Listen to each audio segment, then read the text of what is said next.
Nope, this is so random. What is this? Yo! Yo! Yo! Yo! Yo! This thing is a fucking joke. Come on.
What? Wait, what? Yeah, they talked about how he was bullied as a kid, and then for the rest of the time he did tricks, told us to wear a helmet, talked about how much he was bullied again, and then did some more BMX tricks, and then did a backflip off a ramp. Wow. And then we all went back to our classes, and none of the teachers knew what that had to do about bullying. And Dr. never even gave any, like, oh, here's what you should do to stop bullying. Here's what you do to stop bullying. Do a fucking backflip. Right, yeah, right. Like that would fucking help any of us. Don't.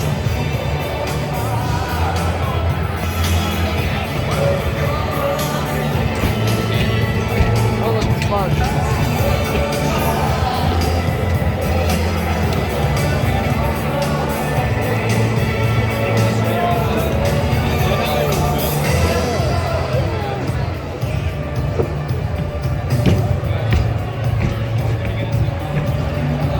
Oh my god.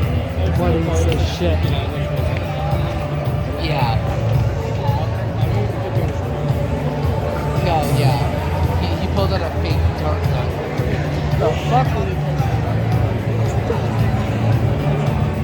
Damn, I don't know if we'll have pros.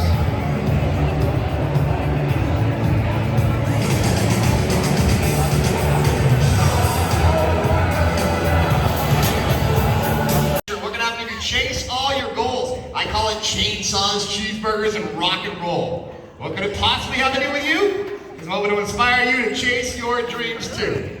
See, I did stuff for 16 years, I do stuff like this for a living. I take tree stumps just like this and turn them into stuff like this. Damn. That's awesome. So awesome. I haven't done anything yet. So it's very outside the box type of story, and I attempt to brainwash with a no lie, because I fully believe that in doing so, it might actually help you to fly. Brainwash. But first, I'd like to ask you all to please close your eyes. Shh. Close your eyes. I can see you. Close your eyes. Now, I want you to picture the one thing, or maybe more than one thing, that you could do if you could do absolutely anything at all with your life. Be accomplished. You got it? All right, everybody, open up your eyes, make a mental note of that, make it last. Now buckle your seatbelts and don't sneeze, because we're going to go real fast. I was born in 1976. This is what computers actually looked like back in 1976. Just Jesus. for context. Here's me at my little chainsaw at age 2. Here's me at age 3. Here's me at age 4, maturing quite well. This is basically me in a nutshell. I had a lot of big influence in my life. A lot of things caught my eyes, like these guys, these guys, these guys, these guys, and these guys. Oh, yes. Yeah, You can cheer for that guy. that's a W right there. Yeah, that's a W right there. But I also love stuff like this, like this, like this, and like this. I want to make big, colorful things like this. I want to be a famous artist like my main man, Bob Ross. Yeah, Yeah. right. Bob Ross is a painter. Maybe even do something for Disney one day. But more than that, I wanted to be the characters that's on TV, especially this guy on the far right, because he drove my dream machine. I wanted to have adventures, fly around airplanes, and be cool, like this guy, these guys, and this guy too. Yes. Randy Savage, yeah. Yeah. And I loved all things funny, like magazines and movies and stand-up comedy. Comedians of all backgrounds, both young and old. And let's not forget, rock and roll. Yes. All right. Perfect. That's my man. Every man from these guys and these guys and these guys and them inspired me to rock out, made me crave being on stage, making people scream and shout. I want to make people smile. I want to make people say wow. I want to make people laugh. And I want to be on TV somehow. Those were my dreams. The problem was, people laughed at me. Other kids made fun of me. People picked on me. They can't be like this, and like this, and like this. And socially, I always felt like I was either last in line or just straight up left behind. Let's just say it wasn't easy being green, and feeling misunderstood was fairly routine. And at school, I struggled. This Same. is math to me. Anybody else? Same. I had no idea. That didn't change much through middle school or high school. My grades reflected it entirely. Oh, brother, my poor, poor mother. But one thing I did always have going, was cartoons. I loved drawing cartoons. Cartoons, all the time cartoons. Because my cartoons made people stop and look, and made people say, cool, you should be a professional artist, that's what you should do. It really made me feel good, gave me a lot of self-confidence too. I knew art was my golden ticket to get me out of that little one-stoplight town. I wanted to drive clear across America, find out what's going down. Hit the road, find endless views like this, even if much more so like this. Be a cowboy like this, even if much more so like this. Of course, hanging at the beach always seemed the smartest. Let's not forget making millions of dollars as a famous artist. So, maybe you can relate to how it was for me just trying to stick those ears out and then just want to scream, let me out! But I did it, I stuck it out. I graduated, and soon I was on to a much better place. UMass Dartmouth with a huge smile on my face. I only got in because I could major in art, but its close proximity to the beach is what actually captured my heart. Still, it was a fresh start, so I joined a fraternity, got involved with student government, made a ton of friends, my social life improved fast. Happy at last, it was an absolute blast. I found, Good for you. Good for you. Yeah. Good for you. I found work as a waiter, a bartender, a bouncer, and auto parts delivery driver, but the best job of all is I had a job drawing comics for the school paper. Because that got me over with everyone. The whole campus actually thought I was funny. Official comedy status had been achieved. It really did even more to motivate me, make me feel like I could maybe do anything. But in school, I still struggled. This is what art history felt like to me. This is what figure drawing felt like to me. And the rest was just an excuse to catch some midday Z's. I was frustrated because I just wanted to make big, colorful things. I needed to go against the grain and spread my little wings, so I changed my major to sculpture, and soon I had a vision. I found logs on the side of the road and made an impulsive decision. I went and bought a chainsaw. Had never even used one before. And started making stuff like this, and like this, and like this. But it made me feel like this, but made my fellow sculpture makers feel like this. Because all they wanted to do was make stuff like this. They said that my art was too commercial, whatever that means, which was frustrating. But it was actually also quite motivating, as I now set out the movie was really super good. It took me a whole off a mechanical bull at a very low rate of speed. And after that, man, he started sending me everywhere. Like Montana where we made the paper. New Mexico where we made the paper. This is North Carolina, this is Topsfield, Mass. You just pop me on the microphone way down there. I was jet set, seeing the country, every place I ever wanted to go. You wouldn't believe the size of some of the planes I've flown in too, though, and I always did this little inspection tag stuck in my bags. That's what happens when you carry axes in your bags. I even got to go to Las Vegas, be on America's Got Talent, national TV, performing for these three. It was incredible. I was a professional performer officially, like this duck and this bunny, like this guy, even if much more so like these guys. But the best part, though, is every time I made money off a show, I got to fly my wife out to meet me. We would rent cars and go all over the West. We got to really see it all. Every place I ever imagined, the best of my bucket list. Like this, like this, like this, like this. Wade into big rivers and swim in glacial pools. I could find all the endless roads and mystical sights I yearned for in school. Bought all the souvenir t-shirts and hats. I even got to tweet Bigfoot's nibble. How many people can say that?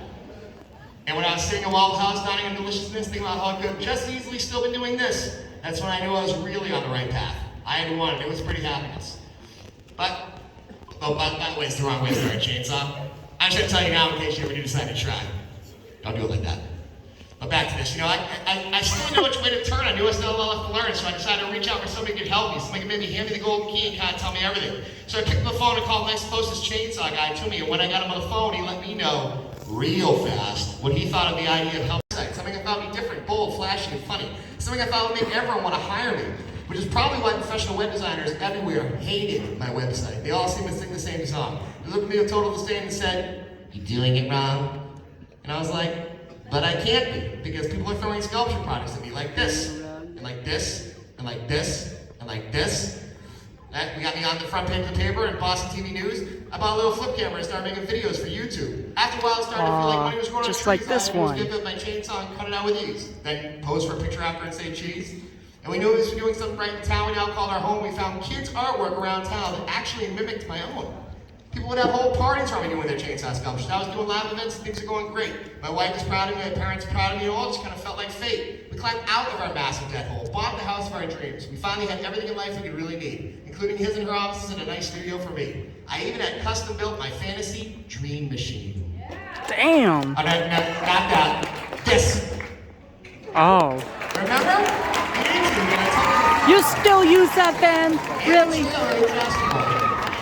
Well, eventually my client list got so impressive with rich and swanky and fancy CEOs of Fortune 500 companies started to commission me. Art collectors, the US military, legitimate foreign royalty. This dude here is a rock star. He did a sculpture and then he jammed with me. By the way, did I even tell you guys that I'm in a band? I am. Fever Dream is our name with an AH, pronounced like a Boston meme. I'm a harmonica player and singer, which is actually something else inspired by a movie I saw when I was just 14. But I'd be jamming along with my boombox endlessly, pretending like I was headlining Greatwoods with Tom Petty.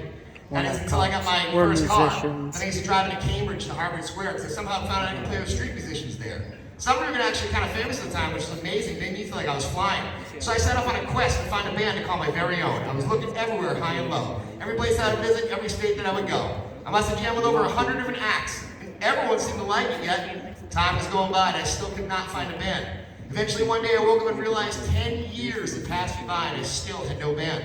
Sadly figured I was nowhere man and just sort of gave in.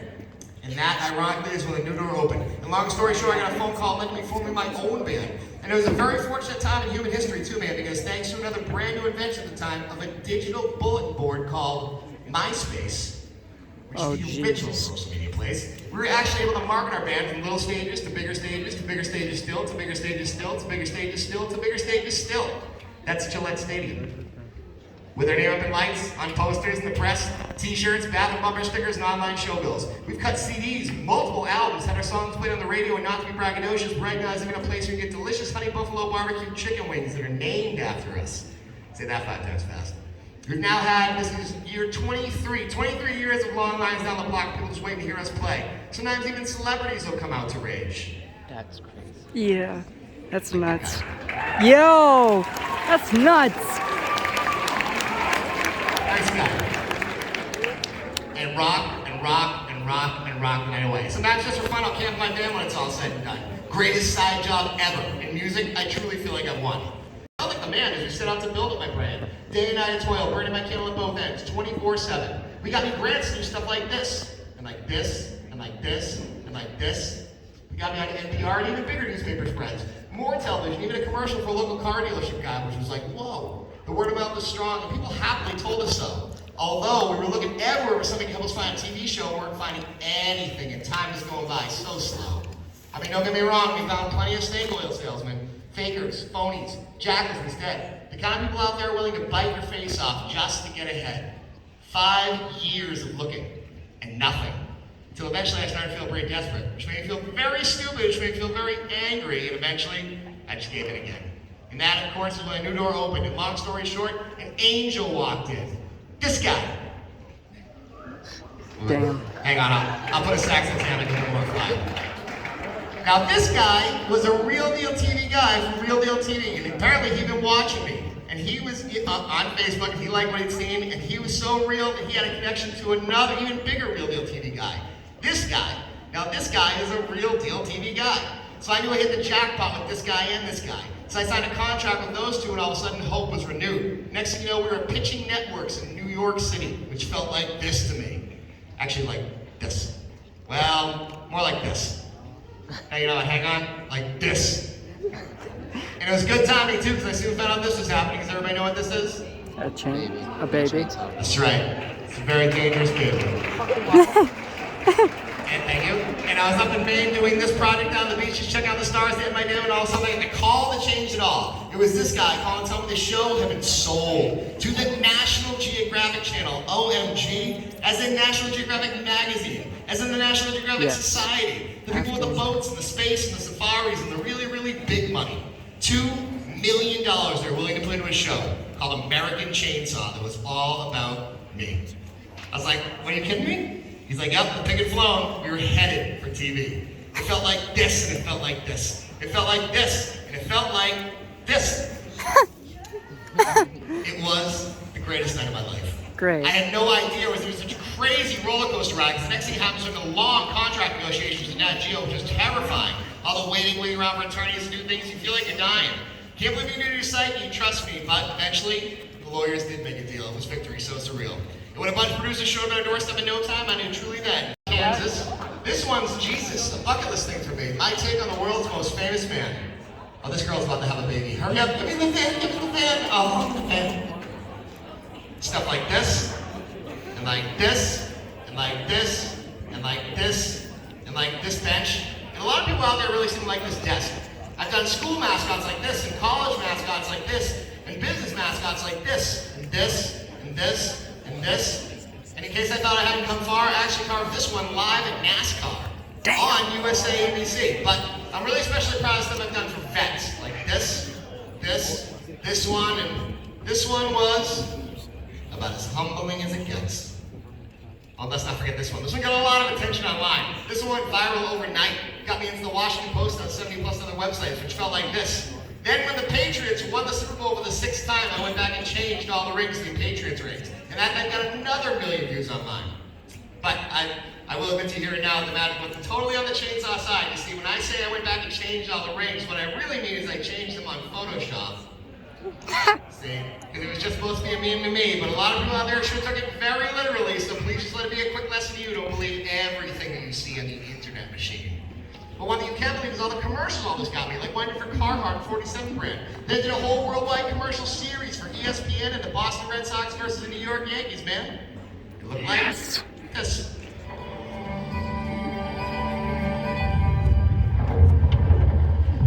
rivalry, like an original piece of art, is one of a kind. Each season, each piece starts with a clean slate, masterfully created, cut by cut, fine-tuned along the way. Who will sit on the throne on Sunday Night Baseball? Red Sox, Yankees on ESPN. I made them this. Oh, yo. That's so... ESPN Sunday Night Baseball Ultimate Rivalry Throne.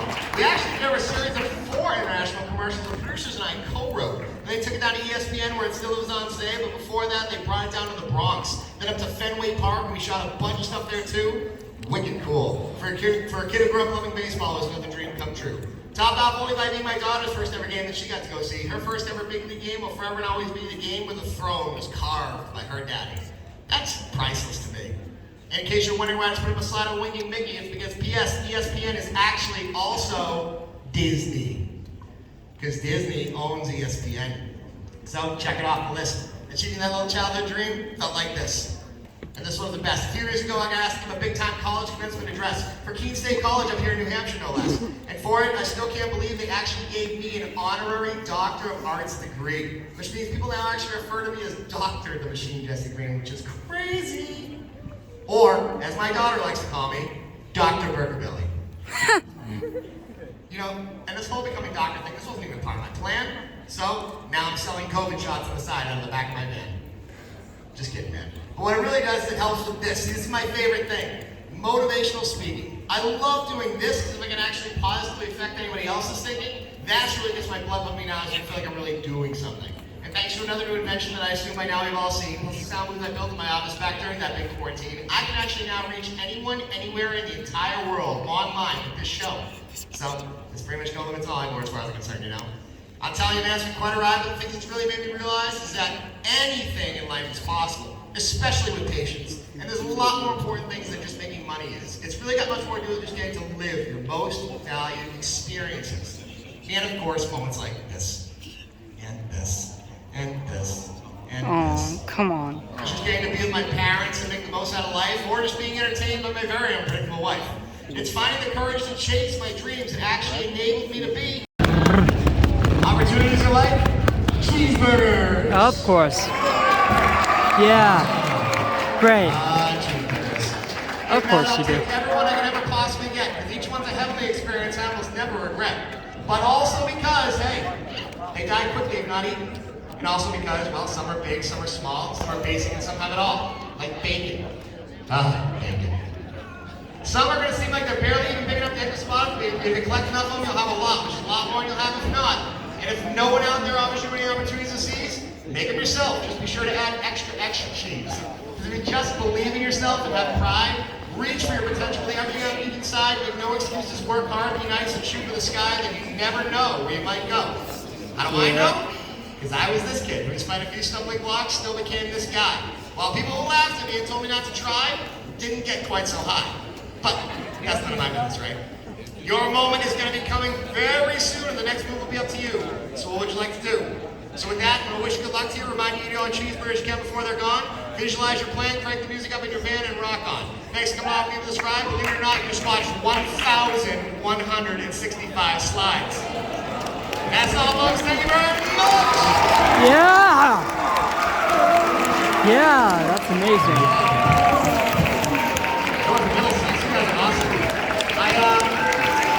I always try to commemorate these with a quick selfie. You guys want to do a quick selfie with me? Yeah! Very cool. All right, do me a favor, North Middlesex Regional High. If you like the show, throw your arms over here, make as much noise as you can. 1, 2, 3. Woo! Thank you, guys. All right, we got time for a few questions. Everybody has any questions? Throw your hands up in the air. Let's do it. Anybody got anything? I see one over there. You just gotta yell. How many have I eaten like lifetime or today? That's tough. Let's do some math. Who's better at math than me? All right, if you we'll take 48 years old, right? Times 365 times let's say like now I'm 48, so I have to eat less cheeseburgers. But back in the day, I ate cheeseburgers like 4 to 8 a day. Damn! Fuck me! That was college-ish. So multiply 48 by 365 by, I don't know, it's a lot. It's a lot. What else you got? What is it? 87. I think it's actually more than that though. We'll just call it a cool million. God. Anybody else? That's... Damn, bro. Questions? Go ahead.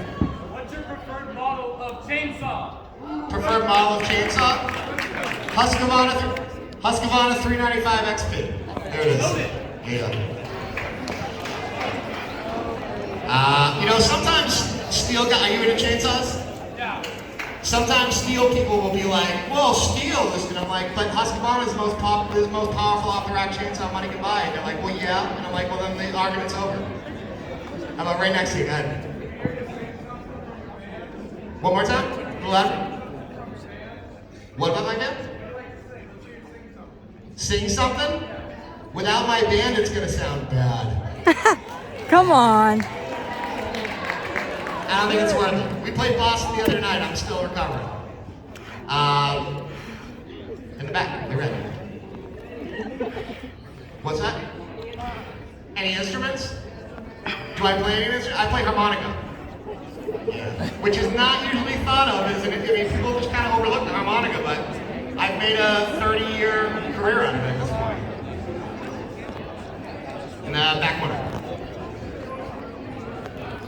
Hang on, wait, shh, I can do a little bit. Wait, hold on. Go-to cheeseburger, as in my favorite cheeseburger anywhere?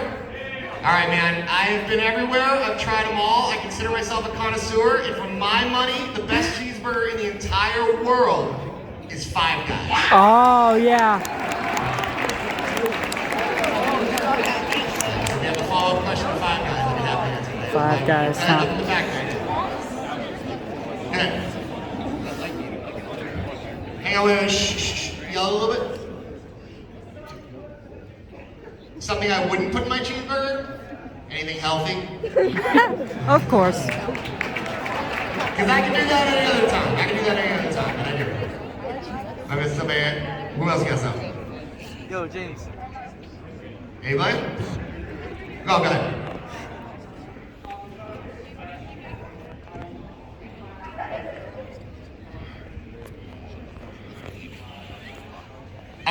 I'm sorry. Can you say it one more time, a little louder?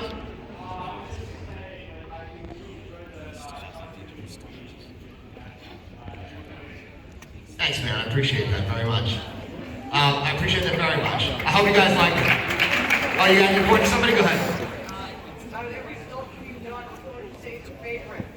That is a wicked hard question. Which sculpture is my favorite? That's such a hard question because each one of them had a different challenge, a different reason for loving it. But I'm gonna say, just for the sake of throwing an answer out there, not for the sculptures itself, but for the opportunities it gave me, the WWE sculptures. That's probably my favorite.